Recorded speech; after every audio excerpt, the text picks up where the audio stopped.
पैशाचा वापर करण्यात येत होता. आता नारेगावमध्ये काल जे राडा झाला कशामुळे झाला की तिथे एक कॅन्डिडेट जे आहे ते पैसे घेऊन गोरगरीब वस्त्यामध्ये फिरत होता आणि ते लोकांना पैसे वाटून तिथे ते त्यांचं इलेक्शन कार्ड घेत होता.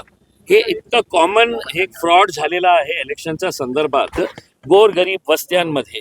आपण बघितलं असेल की बेगमपुऱ्याच्या लोकांना मी सलाम करतो की जेव्हा लोक त्यांच्याकडे पैसे घेऊन गेले ते सगळे महिला जे आहे ते रस्त्यात आली आणि त्याने सांगितलं की आम्ही पैशातून आम्ही विकणार नाही, कोणी आम्हाला खरेदी करू शकत नाही. हीच परिस्थिती जी आहे काल रात्री आणि आता संध्याकाळीपर्यंत जे प्रभाग क्रमांक 14 आहे त्या 14 मध्ये मी पोलीस कमिशनरांना सांगितलेले आहे, नाव सहित दिलेलं आहे की बाहेरून कशा प्रकारचे गुंडे आणलेले आहे, कोण आणलेले आहे, हे सगळं सांगितल्यानंतरही मी तुम्हाला आज हे रेकॉर्ड करून ठेवा. संध्याकाळपर्यंत मी तुम्हाला सांगेल की जे नाव मी दिले होते त्यांच्या बाबतीत पोलीस कशा प्रकारे दुर्लक्ष करत आहे, का करत आहे हे सगळ्यांना माहिती. तुम्हाला वाटतं की आणखी काय राडा होऊ शकतो शहरात? 100% जोपर्यंत, आणि मी स्पष्टपणे सांगतो की काही ठराविक वॉर्ड्स आहे, जसा 12 नंबरमध्ये कोण राडा करणार आहे, कोणाची तयारी आहे, 14 नंबरमध्ये कोण करणार आहे, 9 नंबरमध्ये कोण करणार आहे, हे सगळे नाव मी CP साहेबांना, DCP साहेबांना दिलेले आहे आणि मी जे मेसेज त्यांना पाठवलेलं आहे बहुतेक संध्याकाळी तुम्ही जेव्हा मला विचारतील तर मी तुम्हाला माझा मेसेज त्यांना दाखवणार आहे आणि तेच लोक या राड्यामध्ये इन्व्हॉल्व असणार. काय आहे की जिथे मी मतदानाचा हक बजावलेला आहे तिथे लाईटची चांगली सुविधा नाही आहे. आपण 5 वर्षानंतर एकदा इलेक्शन येतं आणि पहिल्यांदा हे प्रभाग सिस्टमप्रमाणे इलेक्शन होत आहे.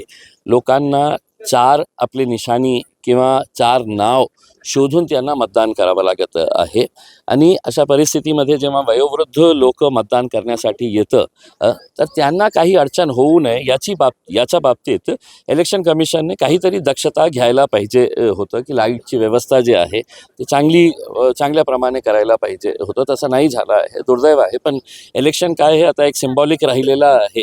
सगळं काय कसं काय चाललेलं आहे आपल्या सगळ्यांना माहीत आहे.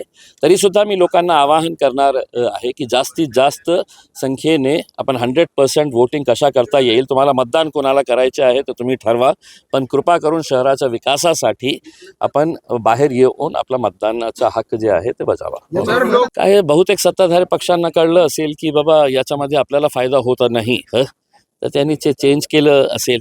म्हणजे काय आहे की इलेक्टोरल रिफॉर्म्स या देशामध्ये आणणं खूप आवश्यक आहे.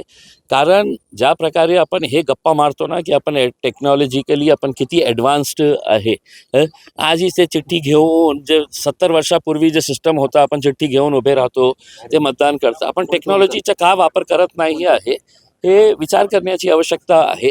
पण कुणालाही हे इलेक्टोरल रिफॉर्म्स करण्याची आवश्यकता या कारणाने वाटत नाही आहे कारण सगळं बोगस जे इलेक्शन वोटिंग होतात, पैशाचा जे वापर होतात ते सगळ्यांना माहीत आहे की याच्यामध्ये काय त्रुटी आहे.